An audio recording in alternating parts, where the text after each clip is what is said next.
हाय दोस्तों, कैसे हैं आप सभी। मैं डॉक्टर अनव्यास फिर से अपने यूट्यूब चैनल पर आप सभी का स्वागत कर रहा हूं और आशा कर रहा हूं सभी ठीक है, मस्त है, एंजॉय कर रहे हैं, बिजनेस स्टैटिस्टिक्स में पढ़ाई कर रहे हैं। देखो, बिजनेस स्टैटिस्टिक्स में फिर से वही बात मैं आपके सामने लाया हूं कि क्या केवल थ्योरी पढ़ के हम आगे बढ़ जाएंगे, हमारी बैक नहीं आएगी, क्या मिनिमम पासिंग मार्क्स मिल जाएंगे। तो पूरी प्रोबेबिलिटी है यस, हाँ मिल सकते हैं।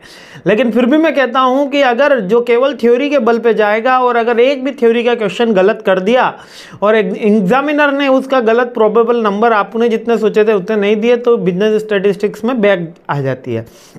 और यही सबसे ज़्यादा कारण है कि बिजनेस स्टैटिस्टिक्स में बच्चों की बैक आती है, क्योंकि वो थ्योरी करके चले जाते हैं, न्यूमेरिकल अटेम्प्ट नहीं करते। इसलिए मैंने आपको इससे पहले कोरिलेशन का बताया। ये रिग्रेशन का क्वेश्चन भी सिंपल है और मोस्ट रिपीटेटिव क्वेश्चन में आता है।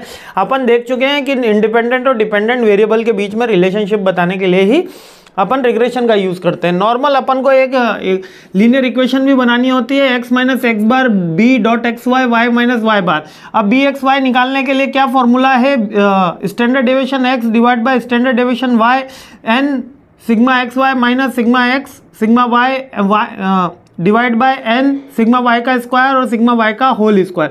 बहुत सिंपल है ये फॉर्मूला। आपको जितना बड़ा लग रहा है और इसको याद करना आपको इतना टफ लग रहा है तो यकीन मानिए ये फॉर्मूला आप पहली बार देख रहे हो। ईमानदारी से दिल पे हाथ रख के बोलना कि अगर ये फॉर्मूला आप पहली बार देख रहे हो ना तो एकदम भयावह फॉर्मूला लगता है। कैसा लगता है? भयावह।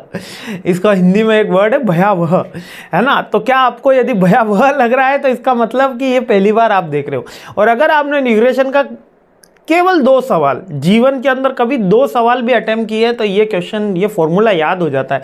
कुछ भी नहीं है। देखो, सिग्मा एक्स की टोटल लगा ली, सिग्मा वाई की टोटल लगा ली, दोनों को मल्टीप्लाई कर देना है।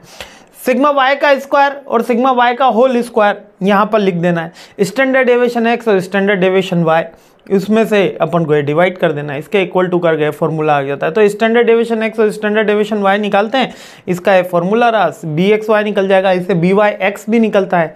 ठीक है, तो दोनों के फॉर्मूला बना रखे हैं और मैं करवा चुका हूँ ये क्वेश्चन इसलिए। और ये क्वेश्चन भी काफ़ी ज़्यादा अच्छे हैं, मतलब कि रिग्रेशन कोरिलेशन, और आने वाले 2-3 क्वेश्चन और देख लोगे तो आपके स्टेट्स में काफ़ी अच्छे नंबर आएंगे, क्योंकि जिसका न्यूमेरिकल स्ट्रॉन्ग है ना वो बच्चा तो काफ़ी एडवांटेज लेके इस एग्ज़ाम में जाता है। तो चलिए अगले क्वेश्चन पे हमला बोलते हैं, सीरीज़ आगे बढ़ाते हैं। जय हिंद।